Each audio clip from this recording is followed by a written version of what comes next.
जय श्री हरि। सनातन धर्म में एकादशी तिथि बेहद महत्वपूर्ण मानी जाती है। भगवान विष्णु की पूजा करने के लिए यह सबसे पवित्र दिन माना जाता है। इस शुभ दिन पर भक्त श्री हरि विष्णु के लिए उपवास रखते हैं और उनकी पूजा करते हैं। एकादशी तिथि माह में 2 बार आती है, एक कृष्ण पक्ष और दूसरा शुक्ल पक्ष में मनाई जाती है। ऐसी मान्यता है कि जो भी भक्त इस व्रत का पालन करते हैं उनकी सभी मनोकामनाएं अवश्य ही पूर्ण हो जाती है। साथ ही विष्णु भगवान और माता लक्ष्मी की आशीर्वाद मिलता है।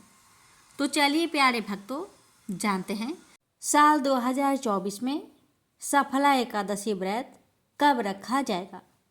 वैदिक पंचांग के अनुसार पौष माह के कृष्ण पक्ष की एकादशी तिथि की शुरुआत 25 दिसंबर 2024 को रात 10:29 पर होगी। वहीं इस एकादशी का समापन 27 दिसंबर को रात 12:43 पर होगा। ऐसे में उदया तिथि के अनुसार 26 दिसंबर को सफला एकादशी का व्रत रखा जाएगा और पारण का समय रहेगा 27 दिसंबर सुबह 7:12 से लेकर सुबह 7:16 तक रहेगा। वहीं एकादशी व्रत खोलने के लिए सबसे पहले तुलसी ग्रहण करें और उसके बाद ही अन्न का सेवन करना चाहिए। अब आइए प्यारे भक्तों, हम जानते हैं सफला एकादशी व्रत की पूजन विधि के बारे में। सुबह जल्दी उठकर स्नान करें और साफ कपड़े पहने, घर के मंदिर में दीपक जलाएं। भगवान विष्णु की पूजा के लिए ऋतु के मुताबिक फल, नारियल, नींबू, नैवेद्य जैसी 16 चीजें इकट्ठा करें। भगवान विष्णु को गंगा जल से अभिषेक करें। भगवान विष्णु को पुष्प और तुलसी दल अर्पित करें। भगवान विष्णु को भोग लगाए, भोग में तुलसी जरूर शामिल करें। भगवान विष्णु की आरती करें। भगवान विष्णु के साथ ही माता लक्ष्मी की भी पूजा करें। एकादशी व्रत कथा, विष्णु चालीसा, विष्णु मंत्र करें। अंत में आरती करने के बाद भूल चूक के लिए माफ़ी मांग ले। प्यारे भक्तों, अब जानिए एकादशी के दिन हमें क्या करना चाहिए। सफला एकादशी के दिन ब्रह्मचर्य का पालन करना चाहिए। इस दिन चावल खाना वर्जित है। इस दिन किसी गरीब और ब्राह्मण को भोजन करवाना शुभ माना जाता है। सफला एकादशी के दिन पूरी रात जाकर भगवान विष्णु जी की भक्ति करनी चाहिए। इस प्रकार व्रत करने और एकादशी की कथा सुनने से भगवान मनोवांछित फल प्रदान करते हैं। तो आइए श्रवण करते हैं सफला एकादशी व्रत की संपूर्ण कथा। महाराज युधिष्ठिर ने पूछा, हे जनार्दन, पौष कृष्ण एकादशी का क्या नाम है? उस दिन कौन से देवता का पूजन किया जाता है और उसकी क्या विधि है? कृपया मुझे बताएं। भक्त वत्सल भगवान श्री कृष्ण कहने लगे कि धर्मराज, मैं तुम्हारे स्नेह के कारण तुमसे कहता हूँ कि एकादशी व्रत के अतिरिक्त मैं अधिक से अधिक दक्षिणा पाने वाले यज्ञ से भी प्रसन्न नहीं होता। अतः इसे अत्यंत भक्ति और श्रद्धा से युक्त होकर करे। हे राजन, द्वादशी युक्त पौष कृष्ण एकादशी का महात्म्य तुम एकाग्रचित होकर सुनो। इस एकादशी का नाम सफला एकादशी है। इस एकादशी के देवता श्री नारायण हैं। विधि पूर्वक इस व्रत को करना चाहिए। जिस प्रकार नागों में शेषनाग, पंछियों में गरुड़, सब ग्रहों में चंद्रमा, यज्ञों में अश्वमेध और देवताओं में भगवान विष्णु श्रेष्ठ है, उसी तरह सब व्रतों में एकादशी का व्रत श्रेष्ठ है। जो मनुष्य सदैव एकादशी का व्रत करते हैं वे मुझे परम प्रिय है। अब मैं इस व्रत की विधि कहता हूँ। मेरी पूजा के लिए ऋतु के अनुकूल फल, नारियल, नींबू, नैवेद्य आदि 16 वस्तुओं का संग्रह करें। इस सामग्री से मेरी पूजा करने के बाद रात्रि जागरण करें। इस एकादशी के व्रत के समान यज्ञ, तीर्थ, दान, तप तथा और कोई दूसरा व्रत नहीं है। 5000 वर्ष तप करने से जो फल मिलता है उससे भी अधिक सफला एकादशी का व्रत करने से मिलता है। हे राजन, अब आप इस एकादशी की कथा सुनिए। चंपावती नगरी में एक महिष्मान नाम का राजा राज्य करता था। उसके 4 पुत्र थे। उन सब में लुम्पक नाम वाला बड़ा राजपुत्र महापापी था। वह पापी सदा पर स्त्री और वैश्यगमन तथा दूसरे बुरे कामों में अपने पिता का धन नष्ट किया करता था। सदैव ही देवता, ब्राह्मण, वैष्णवों की निंदा किया करता था। जब राजा को अपने बड़े पुत्र के ऐसे कुकर्मों का पता चला तो उन्होंने उसे अपने राज्य से निकाल दिया। तब वह विचारने लगा कि कहाँ जाऊं, क्या करूं। अंत में उसने चोरी करने का निश्चय किया। दिन में वह वन में रहता और रात्रि को अपने पिता की नगरी में चोरी करता तथा प्रजा को तंग करने और उन्हें मारने का कुकर्म करता। कुछ समय पश्चात सारी नगरी भयभीत हो गई। वह वन में रहकर पशु आदि को मारकर खाने लगा। नागरिक और राज्य के कर्मचारी उसे पकड़ लेते किंतु राजा के भय से छोड़ देते। वन में एक अति प्राचीन विशाल पीपल का वृक्ष था। जो लोग उसकी भगवान के समान पूजा करते थे। उसी वृक्ष के नीचे वह महापापी लुम्पक रहता था। इस वन को लोग देवताओं की कीड़ा स्थली मानते थे। कुछ समय पश्चात पौष कृष्ण की दशमी के दिन वह वस्त्रहीन होने के कारण शीत के चलते सारी रात्रि सो नहीं सका। उसके हाथ पैर अकड़ गए। सूर्योदय होते होते वह मूर्छित हो गया।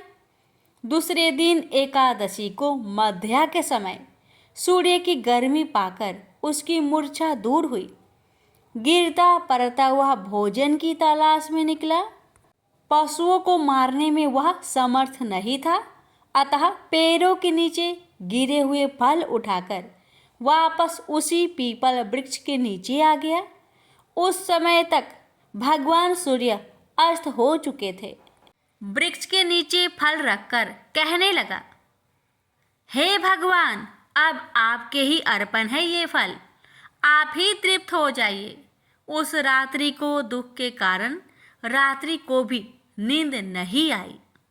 उसके इस उपवास और जागरण से भगवान अत्यंत प्रसन्न हो गए और उसके सारे पाप नष्ट हो गए। दूसरे दिन प्रातः एक अति सुंदर घोड़ा अनेक सुंदर वस्तुओं से सजा हुआ उसके सामने आकर खड़ा हो गया। उसी समय आकाशवाणी हुई कि हे राजपुत्र, श्री नारायण की कृपा से तेरे पाप नष्ट हो गए। अब तू अपने पिता के पास जाकर राज्य प्राप्त कर। ऐसी वाणी सुनकर वह अत्यंत प्रसन्न हुआ और दिव्य वस्त्र धारण करके भगवान आपकी जय हो कहकर अपने पिता के पास गया। उसके पिता ने प्रसन्न होकर उसे समस्त राज्य का भार सौंप दिया और वन का रास्ता लिया। अब लुम्पक शास्त्रानुसार राज्य करने लगा। उसके स्त्री, पुत्र आदि सारा कुटुंब भगवान नारायण का परम भक्त हो गया। वृद्ध होने पर वह भी अपने पुत्र को राज्य का भार सौंपकर वन में तपस्या करने चला गया और अंत समय में वैकुंठ को प्राप्त हुआ। अतः जो मनुष्य इस परम पवित्र सफला एकादशी का व्रत करता है उसे अंत में मुक्ति मिलती है। जो नहीं करते वे पूंछ और सींगों से रहित पशुओं के समान है। इस सफला एकादशी के महात्म्य को पढ़ने से अथवा श्रवण करने से मनुष्य को अश्वमेध यज्ञ का फल मिलता है। प्रेम से बोलिए जय श्री हरि। एक बुढ़िया माँ एक बार 11 माता का व्रत रखी। बड़े ही भाव भक्ति से पूजा अर्चना की। उन्हें वृद्ध अवस्था में क्या बाधा थी, वो तो अपने पुत्र पौत्रों की सुख सुविधा के लिए व्रत रखने लगी। वे दिन भर तो जरा कठोर मन करके अपनी प्यास को रख रही। दिन में पूजा पाठ किया, कथा सुनी और पंडित जी को मिट्टी के पात्र में भरकर पानी और ऋतुफल दान दिया। दोनों भर भर कर बूरा वितरण किया। उन्हें गर्मी के कारण बहुत बेचैनी हो रही थी। इस कारण से बड़ी देर तक पानी में पड़ी रही और पानी की कुल्ला करती रही, मुंह धोती रही। तब कहीं थोड़ा बहुत धैर्य बंध पाया। धूप तो तेज पड़ रही थी, इस कारण बार बार मुंह सूख रहा था। बूढ़ी माँ बहुत बेचैन हो रही थी। एक बुढ़ापा और दूसरे ये भयंकर गर्मी। वृद्ध अवस्था की स्थिति तो कुछ दूसरे ही प्रकार की होती है। ऐसे तैसे रो धो के दिन कट पाया। अब पहाड़ सी रात सामने थी, उसका काटना बड़ा ही कठिन दिखाई दे रहा था। खटिया पर पड़े शांति नहीं मिल रही थी। वे बार बार करवट बदल रही थी। अनेक बार वो बाहर जाती और भीतर आती। उन्हें घर के अंदर शांति नहीं थी। वे पड़ी पड़ी एकादशी माता का स्मरण करती रही। वे कहती रही कि हे माता जी, आप मेरी लाज रखेगा, आप ही मुझे शक्ति दे दीजिएगा जिससे मैं भली भांति आपका व्रत कर सकूं और ये पहाड़ सी रात शांति पूर्वक व्यतीत हो सके। प्यास के कारण बूढ़ी माँ की बेचैनी तो बढ़ ही रही थी। उन्होंने धैर्य रखने का बहुत प्रयास किया, किंतु सहनशीलता की सीमा टूट गई और वे घबराकर एकदम चिल्ला पड़ी। बोली, बचाओ बचाओ बचाओ। अम्मा का चिल्लाना सुनकर परिवार भर के नर नारी, बच्चे और पड़ोसी एकत्रित होकर बूढ़ी अम्मा की खटिया के समीप पहुंच गए। सबने पूछा, अम्मा जी आपको क्या हो गया? आप क्यों चिल्ला पड़ी हैं? आप इस वृद्धावस्था में ये कठिन व्रत क्यों कर रही हैं? अम्मा जी ने कहा, शक्ति से ही भक्ति होती है। थोड़ी ही देर में वे फिर से बोली कि अरे हमारे प्राण तो ही निकल जा रहे हैं। मेरी छाती पर ठंडे पानी का घड़ा रख दीजिए। नातियों ने दादी की छाती पर ठंडे पानी का पात्र रख दिया। तब कहीं उन्हें थोड़ा बहुत आराम मिला और थोड़ी देर के लिए उन्होंने अपनी आंखें बंद कर ली। एकादशी माता ने सोचा कि ये बूढ़ी अम्मा है तो बहुत कठोर, जरा जाकर उसकी परीक्षा लेनी चाहिए। वे आधी रात को मुर्गा बनकर टेर लगाने लगी। मुर्गा की आवाज़ सुनकर दादी जल्दी से उठी और बाहर जाकर आसमान की ओर देखा, किंतु आसमान में कहीं उन्हें प्रातःकालीन तारा दिखाई नहीं दिया। वे सोचने लगी कि ये मुर्गा क्यों और कैसे बोल गया है। ये तो आधा रात मालूम प्रतीत होता है। उन्हें प्यास तो बहुत लग ही रही थी। थोड़ा बहुत उनका मन भी विचलित होने लगा था, किंतु अंत में उन्होंने दृढ़ निश्चय किया कि मैं अब व्रत को पूर्ण करके ही छोड़ूंगी, चाहे कुछ भी हो जाए, मेरा प्राण ही क्यों ना निकल जाए। ये सोचकर फिर वे खटिया पर शिथिल होकर सो गई। थोड़ी ही देर में एकादशी माता ने उनकी फिर से परीक्षा लेनी चाहिए। एक छोटी सी बालिका एक गिलास में शरबत लेकर उनके सिरहाने खड़ी हो गई और जोर से बोली, दादी जी सवेरा हो गया, हाथ मुंह धोकर शरबत पी लीजिएगा। पहले तो शरबत का गिलास देखकर उनका मन ललचाने लगा, किंतु अचानक व्रत का स्मरण हो आया और उन्होंने सोचा कि मैं किसी भी प्रकार से अभी शरबत नहीं पी सकती हूँ और वे शांतिपूर्वक अपनी खटिया पर लेट गई। फिर थोड़ी देर में उन्हें ऐसा लगा कि जैसे किसी ने उन्हें पानी के कुएं में पटक दिया हो। वे बड़ी देर तक उस कुएं में हाथ पांव चलाती रही, किंतु उन्होंने अपने मुख में पानी की एक बूंद भी नहीं जाने दी और वे दृढ़तापूर्वक अपना व्रत पालन करती रही। थोड़ी ही देर में न जाने कहां से सामने आग जलने लगी, जिससे भारी गर्मी बढ़ने लगी। प्यास के कारण प्राण निकलने लगे, किंतु बूढ़ी अम्मा का कुछ भी नहीं बिगड़ पाया। वे जहां की तहां मुस्कुराती हुई बैठी रही। थोड़ी ही देर में बाहर प्रकाश दिखाई देने लगा। ऐसा लगा कि जैसे सवेरा हो आया। बूढ़ी अम्मा ने जब बाहर निकलकर देखा तो समझ गई कि अभी सवेरा होने में 3-4 घंटे की देरी है। यह जानकर वे शांतिपूर्वक इधर उधर घूमने फिरने लगी। एकादशी माता ये बात अच्छी तरह से समझ गई कि ये बूढ़ी अम्मा किसी भी प्रकार से अपने व्रत से नहीं टल सकती। वे उनके सत्य व्रत को ही अच्छी तरह से समझ गई। सवेरा होते ही बूढ़ी माँ ने स्नान किया, भगवान का पूजा पाठ किया, एकादशी माता की कथा सुनी, ब्राह्मणों को दक्षिणा देकर भोजन करवाया। तब कहीं बूढ़ी अम्मा ने जल ग्रहण किया। कन्याओं को भोजन कराने के बाद अम्मा ने भोजन किया। उस श्रेष्ठ व्रत के प्रताप से बूढ़ी अम्मा की आयु में वृद्धि हो गई। उनका घर परिवार हरा भरा हो गया। घर में अब उनके कोई भी अभाव नहीं रहा। वे हर तरह के सुख साधनों से संपन्न हो गई। नाती नातिनों से उनका घर भर गया और वे उसी दिन से 12 महीने की एकादशी का व्रत करने लगी। एकादशी माता के व्रत के प्रताप से इस संसार में हर प्रकार के सुख भोग कर अंत में बैकुंठ धाम को चली गई। से बोलिए एकादशी माता की जय। अति प्राचीन काल की बात है। द्रविड़ देश में एक पांड्यवंशी राजा राज्य करते थे। उनका नाम था इंद्रधुम्न। वे भगवान की आराधना में ही अपना अधिक समय व्यतीत करते थे। यद्यपि उनके राज्य में सर्वत्र सुख शांति थी, प्रजा प्रत्येक रीति से संतुष्ट थी, तथापि राजा इंद्रधुम्न अपना समय राज्य कार्य में कम ही दे पाते थे। वे कहते थे कि भगवान विष्णु ही मेरे राज्य की व्यवस्था करते हैं, अतः वे अपने इष्ट परम प्रभु की उपासना में ही ददचित रहते थे।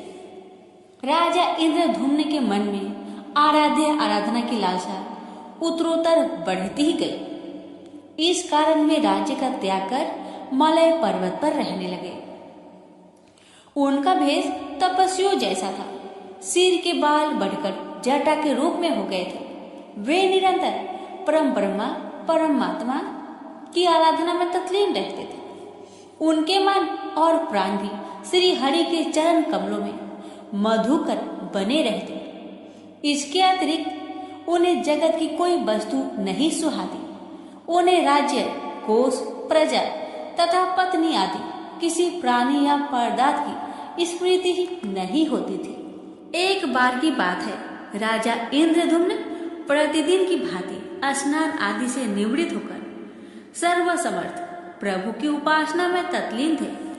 उन्हें ब्रह्मा जगत का तनिक भी ध्यान नहीं था।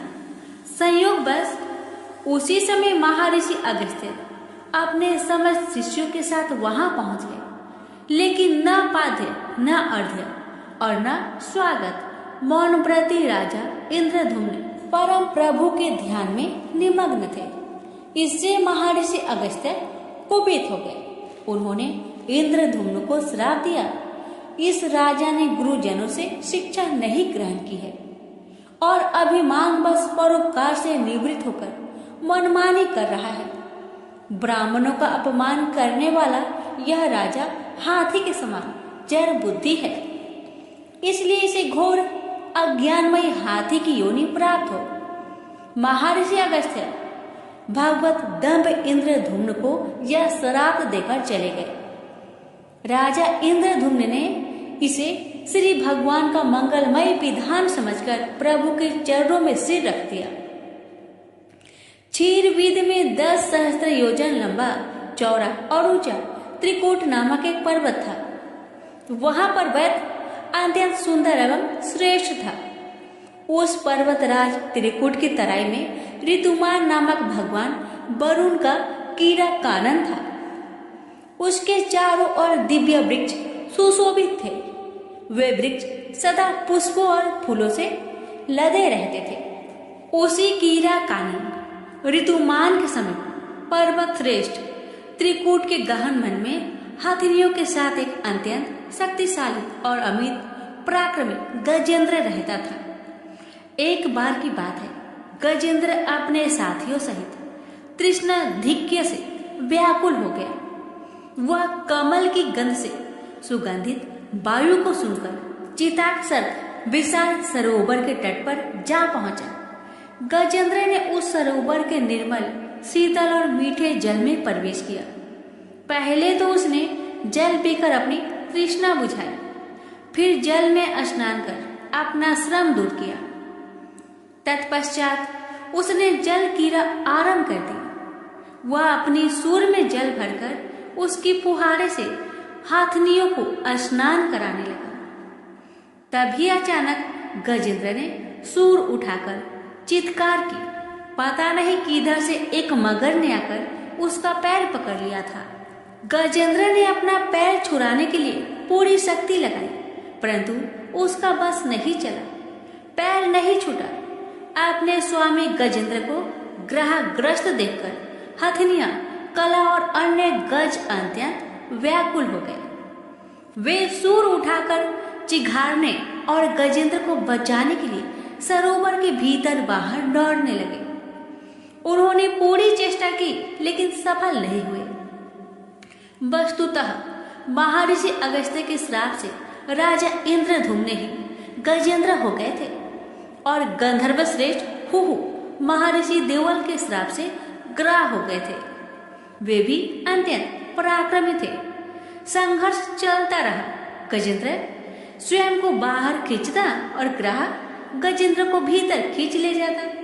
सरोवर का निर्मल जल कंदला हो गया था। कमल दल छत बिछत हो गए। जल जंतु व्याकुल हो उठे। गजेंद्र और ग्रह का संघर्ष 1 सहस्त्र वर्ष तक चलता रहा। दोनों जीवित रहे। यह दृश्य देखकर देवगण चकित हो गए। अंततः गजेंद्र का शरीर शिथिल हो गया। उसके शरीर में शक्ति और मन में उत्साह नहीं रहा, परंतु जलचर होने के कारण ग्रह की शक्ति में कोई कमी नहीं आई।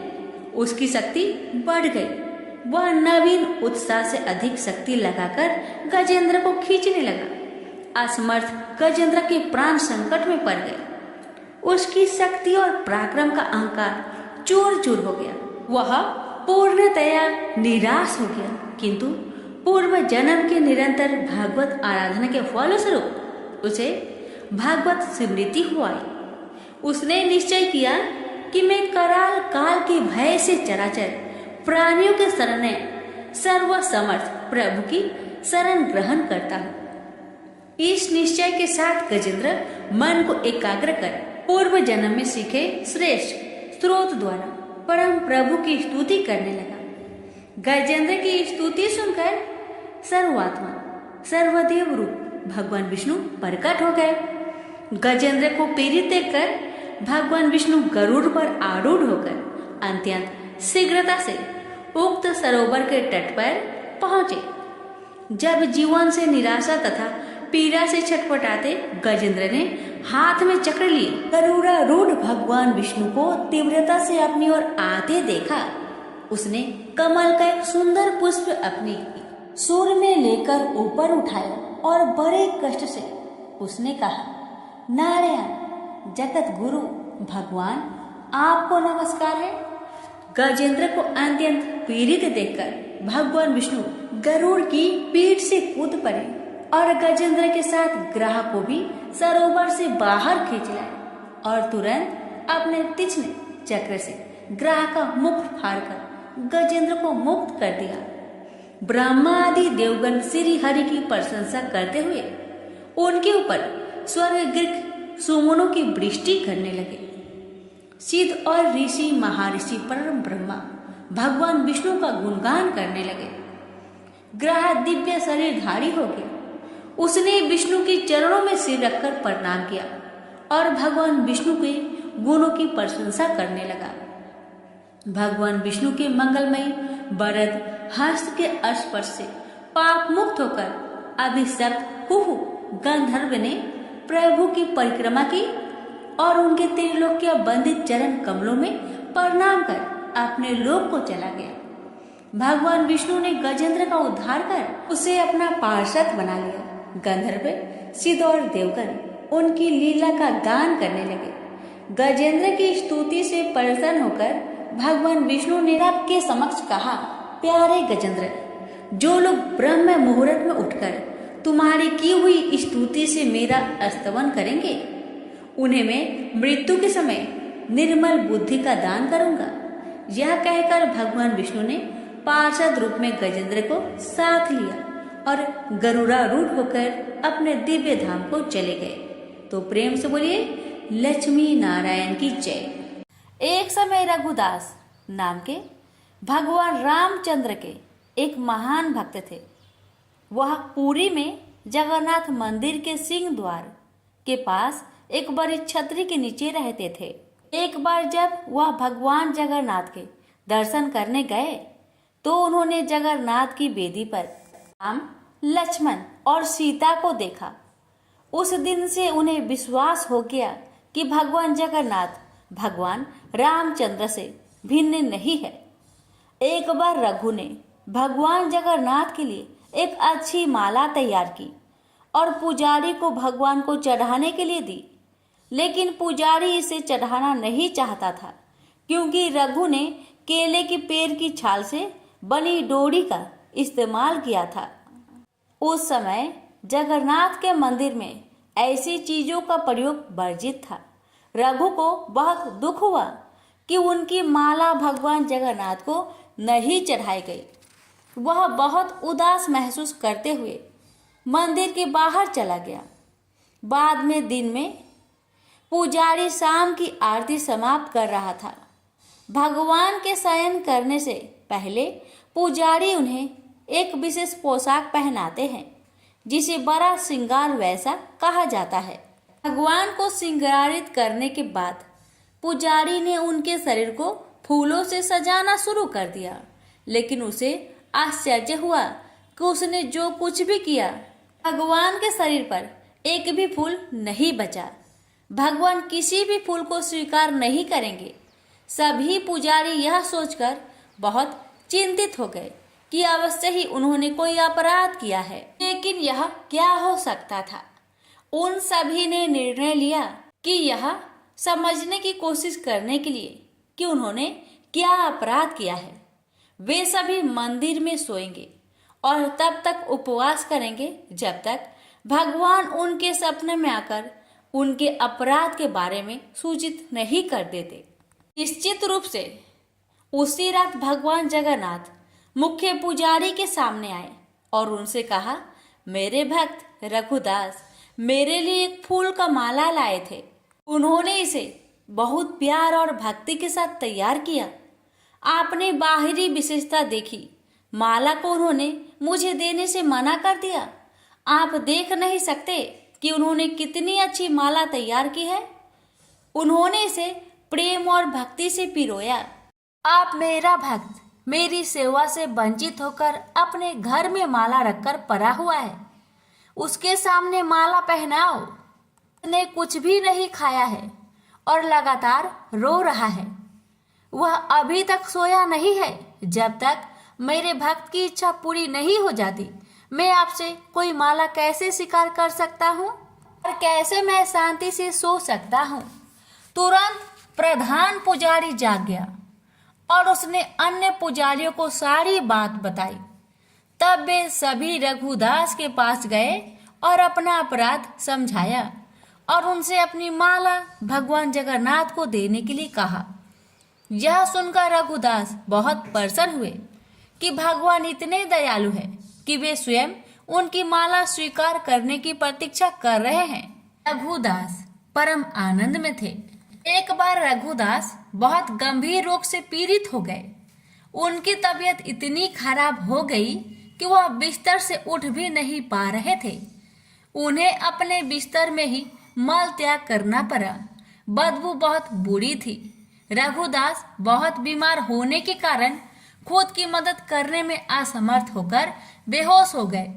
एक छोटा लड़का रघुदास की सेवा के लिए आ रहा था।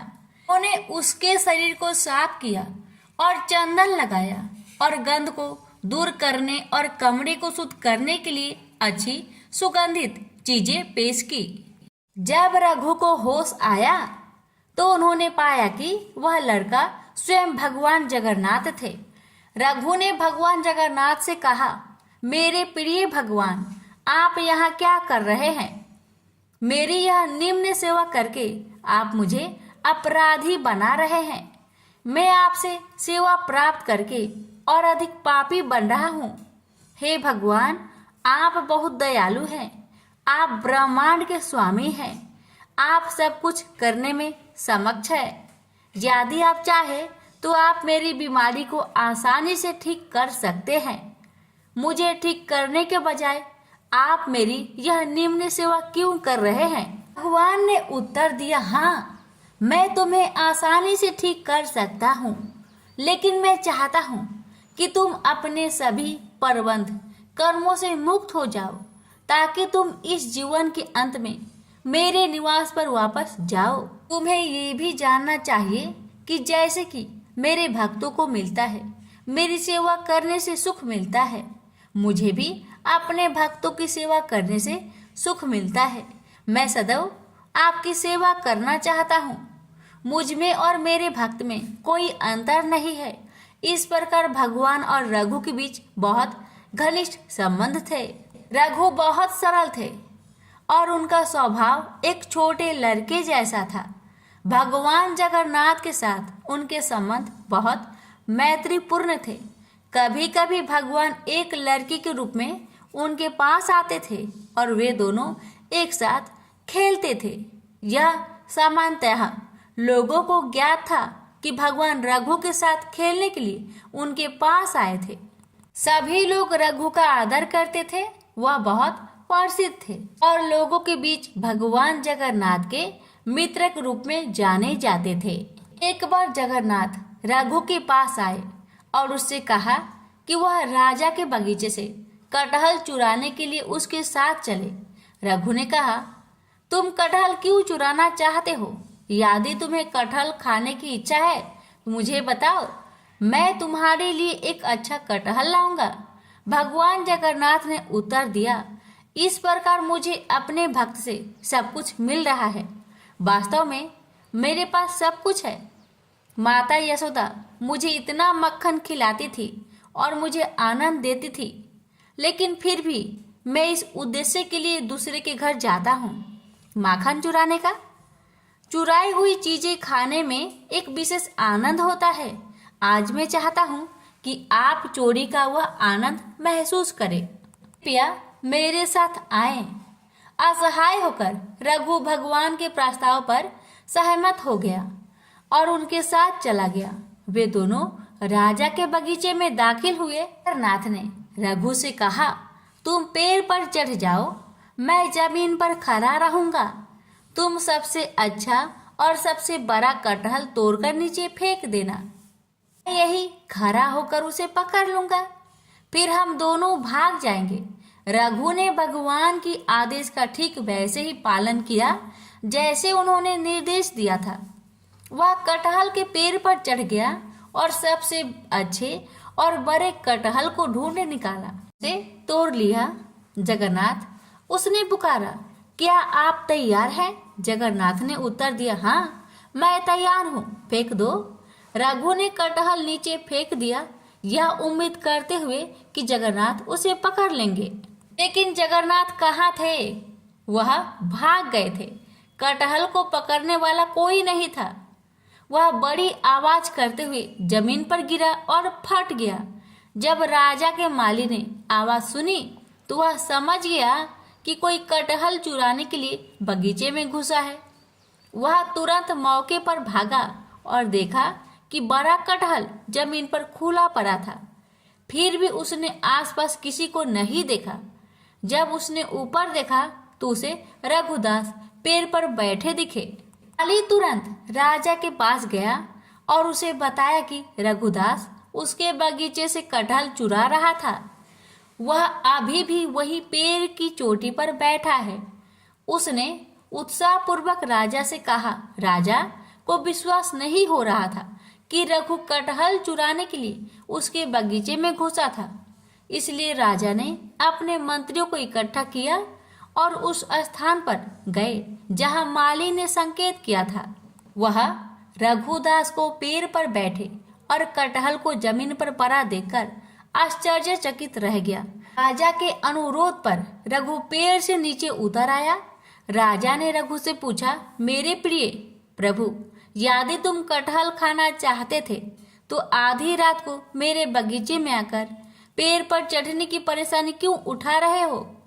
तुम मुझे बता सकते थे, मैं कर सकता था। कटहल उठाया और तुम्हारे घर भेज दिया। रघु ने राजा को पूरी कहानी बताई कि कैसे भगवान जगन्नाथ ने उसे धोखा दिया था। भगवान की लीला सुनकर सभी को आनंद आ गया और सभी हंस पड़े।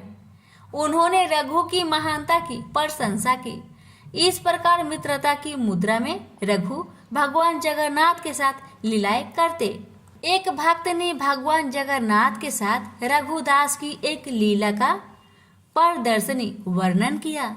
एक बार रथ यात्रा के दौरान भगवान ने रथ पर स्थान ग्रहण किया था। राजा द्वारा सड़क साफ करने के बाद रथ चलने के लिए सब कुछ तैयार था। हजारों लोगों ने रस्सी खींची, लेकिन रथ आगे नहीं बढ़ा।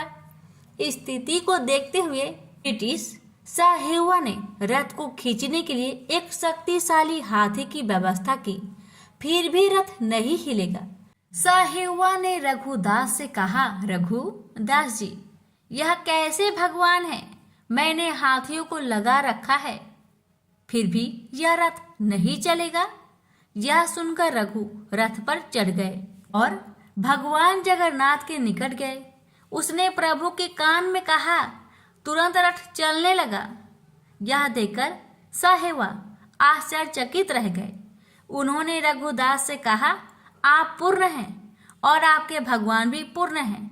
रघुदास जहाँ भी रहते थे, प्रसाद से भरा बर्तन किसी के भी लेने के लिए बाहर छोड़ देते थे। वह उसी बर्तन से प्रसाद लेता था जिसे पशु पंछी लेते थे। यह उनका अद्भुत स्वभाव था। वह भगवान जगन्नाथ को बहुत प्रिय थे। जयराम सिंघारी वर्तमान समय में उपासकों के समाज में सबसे विद्वान व्यक्तित्वों में से एक माने जाते थे। उनके पास कोई शैक्षणिक डिग्री या डिप्लोमा नहीं था, लेकिन उन्हें भारत के प्राचीन महाकाव्यों का गहन ज्ञान था। भारत के विभिन्न हिस्सों से आने वाले कई लोग उन्हें अपने आध्यात्मिक मार्गदर्शक के रूप में मानते थे। उन्होंने केवल महाप्रसाद खाया, जो भगवान जगन्नाथ को चढ़ाए जाने वाला चावल का भोग है। एक दिन किसी कारणवश उसके बेटे उसे मंदिर से नहीं लाए। हालांकि उसने पूरे दिन कुछ भी नहीं खाया था, फिर भी उसने कभी अपनी भूख प्रकट नहीं की।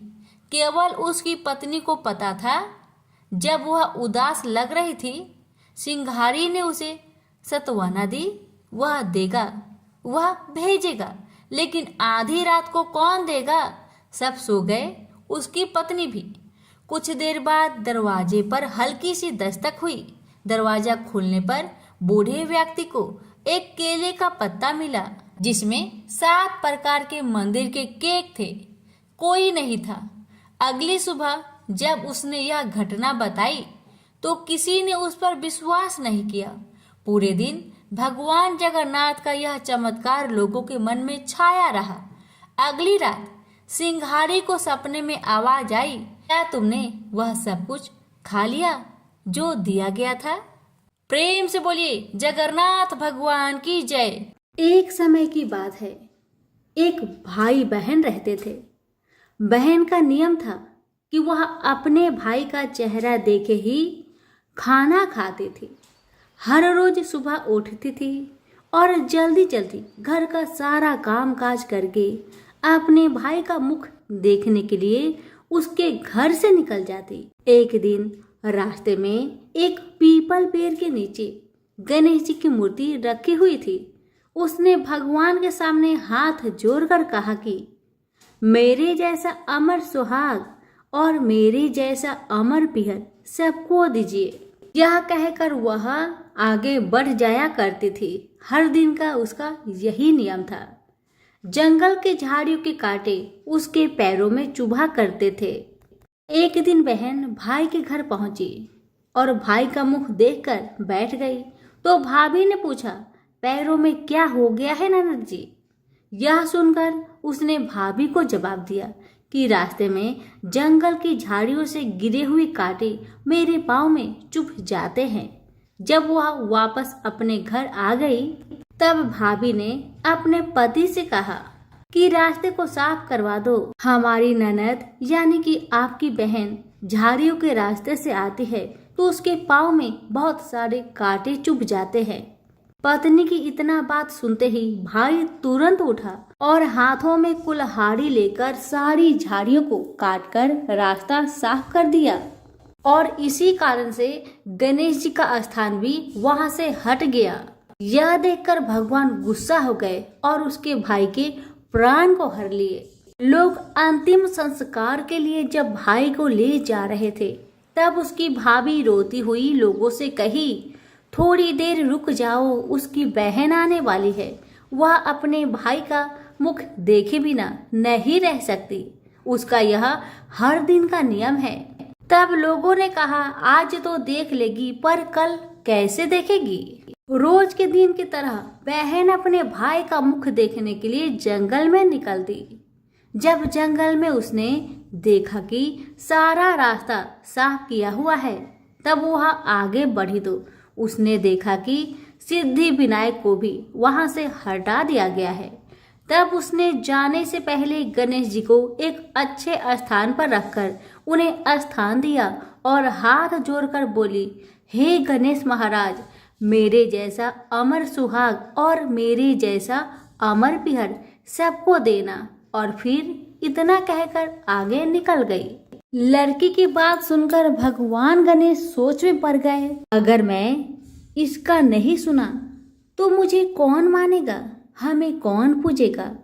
तब सिद्धि विनायक ने उसे पीछे से आवाज दिया कि बेटी, इस खेजड़ी की 7 पत्तियां ले जा और उसे कच्चे दूध में घोलकर भाई के ऊपर छींटा मार देना, वह उठकर बैठ जाएगा। यह सुनकर जब बहन पीछे मुड़ी तो उसने देखा कि वहां तो कोई नहीं है, लेकिन फिर भी उसके दिल से आवाज आई, जो मैंने सुना वैसे ही करती हूँ, देखा जाए क्या होता है। इतना सोचकर वह 7 खेजड़ी की पत्तियां लेकर अपने भाई के घर पहुंची। उसने देखा वहां कई लोग बैठे हुए हैं। भाभी बैठी रो रही है और पास में ही भाई का लाश रखा हुआ है। उसे रास्ते में जो आवाज सुनाई दी थी वही बात याद आई और उसने वैसा ही किया जैसे उसने सुना था। उसने खेजड़ी की 7 पत्तियों को बताए हुए नियम के तहत भाई के ऊपर इस्तेमाल किया। तब उसका भाई उठकर बैठ गया। भाई बोला बहन से, मुझे तो बहुत ही गहरी नींद आ गई थी। तब बहन बोली, यह नींद किसी दुश्मन को भी ना आए, और उसने सारी बात अपने भाई को बता दी। हे गणेश महाराज, जैसे आपने उस बहन की सुनी वैसे ही कहानी कहने वाले, हुक्कारे भरने वाले सभी की परिवार की सुनना और सभी के परिवार की रक्षा करना। सभी प्रेम से बोलिए गणेश महाराज की जय हो। सभी व्रत में सुनी जाने वाली लपसी तपसी की कथा। एक लपसी था, एक तपसी था। तपसी हमेशा भगवान की तपस्या में लीन रहता था। लपसी रोजाना 1.25 सेर की लापसी बनाकर भगवान का भोग लगाकर जीम लेता था। एक दिन दोनों लड़ने लगे। तपसी बोला, मैं रोज भगवान की तपस्या करता हूँ इसलिए मैं बड़ा हूँ। लपसी बोला, मैं रोज भगवान को 1.25 सेर लापसी का भोग लगाता हूँ इसलिए मैं बड़ा हूँ। नारद जी वहां से गुजर रहे थे। दोनों को लड़ता देखकर उनसे पूछा कि तुम क्यों लड़ रहे हो। तपसी ने खुद के बड़ा होने का कारण बताया और लपसी ने अपना कारण बताया। नारद जी बोले, तुम्हारा फैसला मैं कर दूंगा। दूसरे दिन लपसी और तपसी नहाकर अपनी रोज की भक्ति करने आए तो नारद जी ने छुपकर 1.25 करोड़ की एक अंगूठी दोनों के आगे रख दिए। तपसी की नजर जब अंगूठी पर पड़ी तो उसने चुपचाप अंगूठी उठाकर अपने नीचे दबा लिया। तपसी की नजर अंगूठी पर पड़ी लेकिन उसने ध्यान नहीं दिया। भगवान को भोग लगाकर लपसी खाने लगा। नारद जी सामने आए तो दोनों से पूछा कि कौन बड़ा है, तो नारद जी ने तपसी से खड़ा होने को कहा। वो खड़ा हुआ तो उसके नीचे दबी अंगूठी दिखाई पड़ी। नारद जी ने तपसी से कहा, तपस्या करने के बाद भी तुम्हारी चोरी करने की आदत नहीं गई, इसलिए लापसी बड़ा है और तुम्हें तुम्हारी तपस्या का कोई भी फल नहीं मिलेगा। तपसी शर्मिंदा होकर माफी मांगने लगा। उसने नारद जी से पूछा, मुझे मेरी तपस्या का फल कैसे मिलेगा? नारद जी ने कहा, यदि कोई गाय और कुत्ते की रोटी नहीं बनाएगा तो फल तुझे मिलेगा। यदि कोई ब्राह्मण को भोजन करवाकर दक्षिणा नहीं देगा तो वह फल तुझे मिलेगा। यदि कोई साड़ी के साथ ब्लाउज नहीं देगा तो फल तुझे मिलेगा। यदि कोई दिए से दिया जलाएगा तो फल तुझे मिलेगा। यदि कोई सारी कहानी सुने लेकिन तुम्हारी कहानी नहीं सुने तो फल तुझे मिलेगा। उसी दिन से हर व्रत कथा कहानी के साथ लापसी तपसी की कहानी भी सुनी और कही जाती है। प्रेम से बोलिए लक्ष्मी नारायण की जय।